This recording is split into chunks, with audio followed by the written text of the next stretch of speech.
¿Qué tal? Bienvenidos a su programa Consejero Empresarial, de nueva cuenta y dando continuidad a esta serie de cápsulas, hablando de estas reformas recientes que siguen modificando el entorno laboral, obviamente buscando algo correcto, pero pues meramente todas estas son perfectibles. Y bueno, para toda esta charla, como siempre, pues aquí está nuestro querido y gran maestro Rafael Raya Lois, alias Rafa para su servidor, Rafita Raya, con quien siempre disfruto este tipo de pláticas y otras tantas, y pues bueno, en estas le aprendo todavía más. Entonces vamos a platicar, Rafa, pues ahora con la NOM 037, que tiene un proceso, y de hecho salió una tesis interesante la semana pasada, que fue ¿qué fue? 18, sí, viernes 18, el semanario de diciembre, salió ya una tesis donde abordan algo que era muy lógico, que si el proceso de una norma oficial mexicana no seguía las formalidades, pues esta carecía de validez en el régimen jurídico. Entonces digo, pues suena lógico, pero pues era necesario que se precisara por todo tanto abandono que se tuvo. Y bueno, esta NOM 037 trae todo un proceso del anteproyecto, entran los que quienes les compete y a quien quiera estar en el mitote, terminan y ya 180 días para que sigan mitoteando y otros 180 días para que entren en vigor. Y estamos ya, ahora sí, en la entrada en vigor. Exactamente. Porque se publicó el 8 de junio de 2023, vienen los 6 meses, y el 8 de diciembre, pues ya entró en vigor la norma, y pues... ¿Y de qué hemos para hablar, Rafa? Sí, del 037. Pues a ver, todo tiene su origen en teletrabajo, condiciones de seguridad y salud en el trabajo, pero... no olvidemos que la reforma en materia de teletrabajo nace poquito antes de la de subcontratación. Así es. Paradójicamente ya se venía trabajando en el proyecto legislativo, es mucho antes que COVID, ojo, no fue una situación general a través de COVID, sino que se publica la reforma en materia de teletrabajo y todo coincidiendo con la pandemia, pero ya el proyecto venía desde antes. España ya lo tenía. Exacto, no, y México ya lo había empezado a trabajar en esta legislatura. Recuerdo mucho en la Senado trabajando a la senadora Xóchitl Gálvez y Patricia Mercado en esto. Eran las más activas en todo este tema de teletrabajo, y el proyecto legislativo lo tallaron muy bien en lapicellas. Entonces ya entra en vigor esto, curiosamente entra en vigor el teletrabajo paralelamente cuando estaba el COVID y la pandemia y el encierro, y pues bueno, ahora entra en vigor esta reforma, esta norma oficial que, reitero, como siempre, buenas intenciones, pero implementaciones complicadas. Y es que quien lea los temas de seguridad y salud en el trabajo para el tema de teletrabajo, pues ¿quién no va a querer ser teletrabajador o teletrabajadora? Porque prácticamente nos piden que, como patrones, que nos aseguramos que nuestros teletrabajadores pues estén en una spa. Pues sí, esa es la realidad. Y bueno, pues aprovechando la tecnología, como estamos hablando de teletrabajo, pues al ChatGPT le hicimos y le dijimos, ofrécenos 5 preguntas para nuestro invitado. Entonces la primera dice, ¿cómo asegura su organización el cumplimiento de la NOM 037 en cuanto a las condiciones de seguridad y salud para los empleados en la modalidad de teletrabajo? Bueno, definitivamente en el contrato individual de trabajo que establezcas la modalidad de teletrabajo, en mi opinión, va a ser evidente, indispensable y necesario que el teletrabajador va a tener que cubrir a plenitud todo lo que es la regla 7 de la norma oficial, que va desde condiciones de seguridad y salud, el tema de evitar riesgos, ¿no? Y factores psicosociales. O sea, todos los puntos que van 7.1, 7.2 y 7.3 prácticamente los vamos a tener que plasmar en nuestro contrato bajo la modalidad de teletrabajo, creo yo. Y 2, buscar evidencias. Vamos a tener que casi llegar de metiches a las casas del teletrabajador o teletrabajadora a ver que se cubran todos estos requisitos y que manden evidencia y constancia de ello. Y pues ahí a tomar en cuenta otros valores que se pueden oponer, como son el derecho a la intimidad, la privacidad de tu hogar. Vas a tener que establecer qué fondo es el que se va a poder ver, pero no sé, eso no viene en la NOM 037. Si vas a tener una llamada, qué fondo es el que vas a tener, lo vas a poder difuminar, Digo, ese es un tema para dejarlo, pero bueno, ya lo veremos y ya discutiremos ese tema. Ya estará interesante ver cómo van a hacer las inspecciones las autoridades en esto. Que lleguen a la casa de los trabajadores va a ser bien interesante, muy buen tema. Bueno, ¿qué procesos han implementado para mantener actualizado el listado de los trabajadores en el teletrabajo según como le exija la norma? Bueno, la norma nos establece tener un listado de trabajadores donde evidentemente el listado nos refiere que debe de tener nombre de la persona, género, estado civil, actividades a desarrollar, nombre de perfil y puesto, tiempo, es decir, porcentaje de la relación laboral que se utilizará teletrabajo, número telefónico de contacto, domicilio, lugares de trabajo, razón o domicilio del centro de trabajo y listado de equipo de cómputo y ergonómico. Cuando usted y yo empezábamos de pasantes, estábamos en cajas de algo. Con trabajos y nos tocaba silla y escritorio, ahora ya requiere equipo de cómputo y ergonómico. Diferente generación. Ahora entonces va a haber inspecciones remotas, va a llegar tu oficio para que abras tu camarita y la muevas en tu entorno de trabajo para que evalúen. Exacto. Sí, los inspectores para también facilitarles su trabajo. Vamos a tener teleauditores. Exacto. Bueno, antes de que continúe, te voy a hacer las 5 preguntas. Ok. La cuarta, ¿qué medidas adicionales ha adoptado o van a adoptar las empresas para promover un ambiente seguro y saludable para los trabajadores a distancia? Algo nos mencionabas de la iluminación, limpieza. Sí, bueno, en el rubro de esta regla 7, en el punto 7.1 que nos dice, para evitar riesgos de trabajo por agentes físicos, ¿no? Se debe de disponer un área de trabajo que se encuentre, y aquí es donde empieza lo divertido, limpia y ordenada, sin materiales, objetos y equipos no necesarios, es decir, quítate de cochinadas o los post-its de Hello Kitty, no, eso no es necesario, ¿no? Que tenga como principio básico la seguridad, colocando cerca del lugar elementos más utilizados y alejados los que no sean frecuentes. Condiciones de iluminación por luz natural o artificial adecuados, con temperatura y ventilación óptima, y que los niveles de ruido impidan la desconcentración.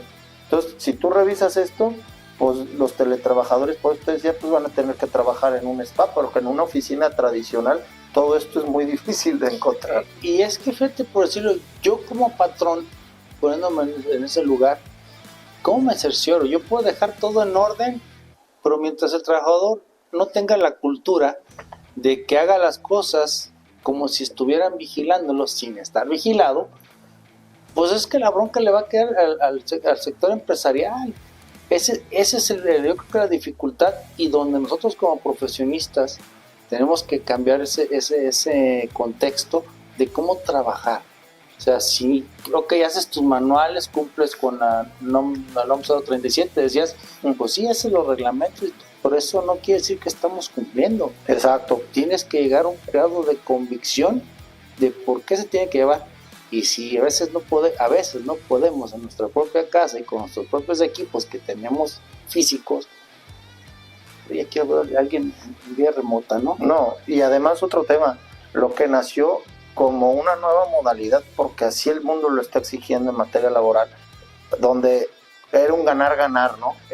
Yo trabajo desde mi casa con el beneficio de evitar traslados, llevar a cabo el ejercicio de una maternidad o paternidad adecuada, donde además pues mi entorno psicosocial sea mejor, porque pues en casa me siento más a gusto trabajando. Por toda esta bola de requerimientos y demás, en mi opinión va a generar que muchos patrones les digan, ¿qué creen? Se me regresan a la oficina.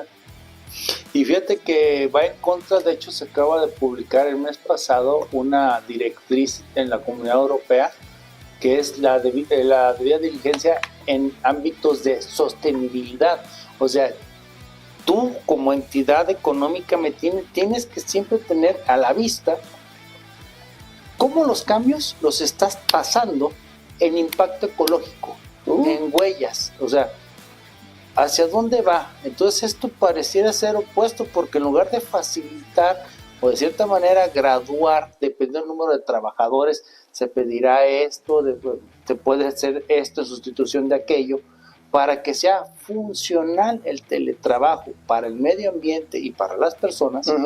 Pues esto va en oposición a una tendencia que pues saltando el charco ya están pensando en que toda decisión tiene que tener su apartado de consideraciones ambientales. Es que, ¿sabes qué? Es un análisis bien importante el que haces tú, decir, porque estas situaciones no son ni siquiera graciosas, ni gratuitas, ni ocurrencias de nuestros legisladores. Es la adaptación de la normativa mexicana a exigencias y directrices de la propia Organización Internacional del Trabajo. Y entonces, no nada más México, Latinoamérica, los propios Estados Unidos de América y otros países ajenos a los criterios y condiciones europeos, estamos ya obligados al cumplimiento de estas directrices y estos acuerdos, pero donde nuestra base de centros de trabajo pues es muy diversa a los que nos refiere el primer mundo.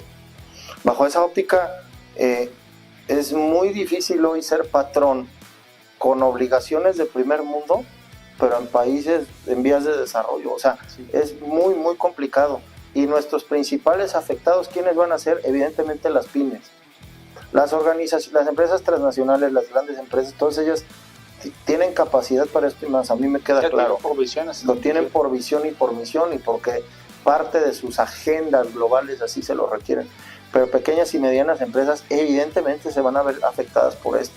Cada vez es más la carga patronal, no nada más en el plano impositivo o salarial, sino también en el plano administrativo y de reglamentación, normas y demás. Y ahora, si yo no cumplo, digo, para ver la magnitud de esto, Rafa, me falta una quinta pregunta, pero te la estoy guardando.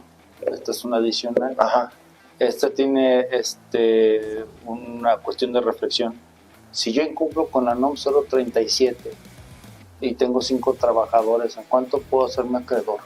Pues es que también mucho va a depender de las denuncias que puedan promover los trabajadores, las inspecciones que lleve a cabo la Secretaría de Trabajo. O sea, va a ser un entorno muy, muy interesante de cómo lo van a abordar las autoridades. Sí, porque esto es importante, porque cuando tú estás tomando una decisión o vas a ver un cumplimiento, ¿qué vas a decir? A ver, si la multa equivale a tanto, voy a tomar las medidas. Equivale a tanto, me la juego. Las probabilidades, ¿cómo lo va a hacer la autoridad? Como dices, falta el cómo. Falta el cómo y aparte la otra historia, ¿no? Que a final de cuentas, ya en materia laboral y más desde el punto de vista contencioso administrativo, como son las multas, pues evidentemente va a quedar el tracking de la dichosa reincidencia. ¿Me explico? Entonces, pues pórtate bien desde el principio. Sí, es hacer todo un tema y bueno, pues era una cuestión de reflexión porque las multas laborales también no son nada baratas. Y ya no es para cerrar, y creo que esto ya lo abordamos, pero si quisiera hacer mucho énfasis en esto, Rafa, como la quinta pregunta dice, ¿cómo se debe adaptar la cultura organizacional y las políticas internas de los centros de trabajo a las exigencias de la NOM 035? Pues reitero, imagínate toda la planeación que debió haberse llevado ya desde hace 6 meses, junto con todos los elementos condicionantes de cómo iban a medir, por ejemplo, los apoyos en materia de conectividad de internet, con los apoyos correspondientes al tema de la luz o de la energía eléctrica, junto con los espacios que debieron de haber establecido sus teletrabajadores, cómo debieron de haber firmado de conformidad con ello, hasta políticas de visita sorpresa de la propia empresa a los centros o casas de los teletrabajadores y teletrabajadoras. Entonces, más que adaptarse los patrones, ya debieron de haberlo hecho, en primer lugar. Y segundo, yo advierto esto, es altamente probable que se empiecen a regresar los trabajadores a los centros de trabajo. Pues sí, porque ya no va a haber una rentabilidad para el patrón por todo esto y lo que puede ser el riesgo de las sanciones, que va a ser un golpe pues lamentable, porque ahora sí el teletrabajo mixto o híbrido, el trabajo híbrido, teniendo las dos modalidades, podría facilitar el colapso que tenemos en algunas ciudades como Guadalajara, con tanto tráfico. Después del COVID se incrementan el número de carros porque gente que viajaba en camión, pues ahora pues hace su esfuerzo, ya trae su carro y pues bueno, todos estamos en esto, y esto que podría facilitarnos pues ya se volvió todo un tema. No, es todo un tema. Vivimos una cruzada bien interesante. Tenemos disposiciones normativas en materia laboral y de seguridad social de primer mundo, intentó eso. Cuando en realidad pues somos un país en vía de desarrollo, enfrentando necesidades muy precarias en muchas ocasiones y donde pues estamos entre la espada y la pared. Ser patrón hoy en México de una pyme es un reto enorme. Y sea el giro que sea. Así es. Desde profesional hasta operativos. El que me digas. Así es. Pues bueno, pues Rafa, pues ni modo, porque lloraba con los impuestos, ahora hay que llorar con lo laboral y pues a ponernos a trabajar y pues tratar de evitar todo este tipo de contingencias que puede poner en riesgo los centros de trabajo. Por Rafa, mi hermano, gracias. Y de verdad, pues siempre también lo disfruto y aprendo un montón y pues antes lo laboral lo veía muy quieto. Bien dices, la Organización Internacional nos está moviendo a todos, no es el cabecito de algodón, son acuerdos internacionales que nuestro país está en cumplimiento desde Peña Nieto, ¿verdad? Exacto, ahora sí que fueron parte de los compromisos asumidos desde la firma del TEMEC, no lo perdamos de vista. No fueron ocurrencias de esta administración federal, sino que realmente son compromisos asumidos desde manera previa. Así es, entonces, pues bueno, no culpemos al gobierno, apoyemos, pero tampoco festejemos al gobierno. Es parte de la responsabilidad mundial que tenemos todos los países miembros. Así pues es. Bueno, pues con esto nos despedimos y si estos contenidos los quieres seguir recibiendo, pues oprime la campanita y ella te dirá cuando subamos estos contenidos. Y bien, con esto nos despedimos y ya saben, síguenos en las redes sociales y si no, pues vamos por ti, eso tenlo por seguro. Suscríbete a nuestro canal, ve todos nuestros contenidos y sobre todo espera grandes sorpresas de Consejero Empresarial y toda la familia que la conformamos. Gracias.